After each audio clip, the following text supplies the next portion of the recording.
Side பாருங்க, ஃபுல்லா cement road கொடுத்துருக்குங்க. சிஎம்டி அப்ரூவ்ட் ஃபிளாட் இருக்கு, ரேர் அப்ரூவ்ட் இருக்கு. இது ஒரு 15 ஏக்கர் ப்ராஜெக்ட்டுங்க. ஃபேஸ் 1 ஃபேஸ் 2 கொடுத்துருக்கோம். சைட்டுக்குள்ள ஃபுல்லா பார்த்தீங்கன்னா ஒரு 95% சோல்ட் அவுட்டான ஏரியாங்க. பார்க்கும்போது தெரியும் உங்களுக்கு. நம்ம பின்னாடி பாருங்க, ஃபுல்லா வீடுங்களா இருக்கு. வீடு கிட்டத்தட்ட ஒரு 15 வீடு உள்ள வந்துருச்சுங்க. நம்ம லான்ச் பண்ணி 1 இயர் ஆயிடுச்சு. ஒரு வருஷத்துல எல்லாமே 90% சோல்ட் ஆயிடுச்சு. இன்னொரு 10 ஃபிளாட் மட்டும் தான் வேக்கன்ட் இருக்கு. 1300 ஸ்கொயர் ஃபீட்ல இருந்து இருக்குங்க. நீங்க ஆவடியில ஒரு லோ பட்ஜெட்ல இடம் தேடிட்டு இருந்தீங்கன்னா, ஆவடி நம்ம கார்பரேஷன் தெரியும் இல்லையா உங்களுக்கு, ஆவடி மாநகராட்சி தனி மாநகராட்சி ஆயிடுச்சு. ஆவடி பஸ் ஸ்டாண்ட்ல இருந்து ஒரு 5 கிலோமீட்டர் டிஸ்டன்ஸுங்க ஆவடி சோராஞ்சேரி. அதே போல பட்டாபுரம் பஸ் ஸ்டாண்ட்ல இருந்து ஒரு 3 கிலோமீட்டர் வரும். நம்ம ஆவடி பருத்திப்பட்டுல இருந்து ஒரு 4 கிலோமீட்டர் இருக்கும். பூந்தமல்லில இருந்து ஒரு 6 கிலோமீட்டர் வருங்க. இது ஒரு சென்டர் பாயிண்ட். இங்கிருந்து நீங்க எந்த ஏரியாவுக்கு போறதுனால ஒரு 10 நிமிஷத்துல போயிடலாம்.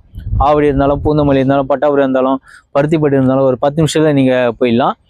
அதே போல இந்த ஏரியா பார்த்தீங்கன்னா ஒரு நல்ல வெல் டெவலப்மெண்ட் ஆகிட்டு இருக்கிற ஏரியா. இந்த இடத்த நீங்கள் இப்போ எடுக்கும்போது அடுத்த ஒரு 2 வருஷத்துல இந்த இடத்துல குறைஞ்சது ஒரு 6000 ரூபாய் இல்லாமல் உள்ள வாங்க முடியாதுங்க. இப்போ இன்னைக்கு 3000 ரூபாய்க்கு கொடுத்துட்டு இருக்கோம். இது உங்களோட ஓன் ப்ராஜெக்ட்டுங்க, மார்க்கெட்டிங் கிடையாது, கம்பெனியோட ஓன் ப்ராஜெக்ட்ன்றதுனால ரேட் உங்களுக்கு ரொம்ப கம்மியாக இருக்கும் உங்களுக்கு. அதனால தான் இவ்வளோ ஃபாஸ்ட்டாக உங்களுக்கு எல்லா ஃப்ளாட்டும் சோல்ட் அவுட் ஆயிடுச்சு. இன்னொரு 10 ஃப்ளாட் மட்டும் தான் வேக்கன்ட் இருக்குங்க. 1300 ஸ்கொயர் ஃபீட்ல இருந்தே இருக்கு. இந்த ஏரியாவில் உங்களுக்கு இடம் வேணும்னா கண்டிப்பாக ஸ்க்ரீனில் தெரிய நம்பருக்கு கால் பண்ணுங்க. நன்றி, வணக்கம் ஃப்ரெண்ட்ஸ்.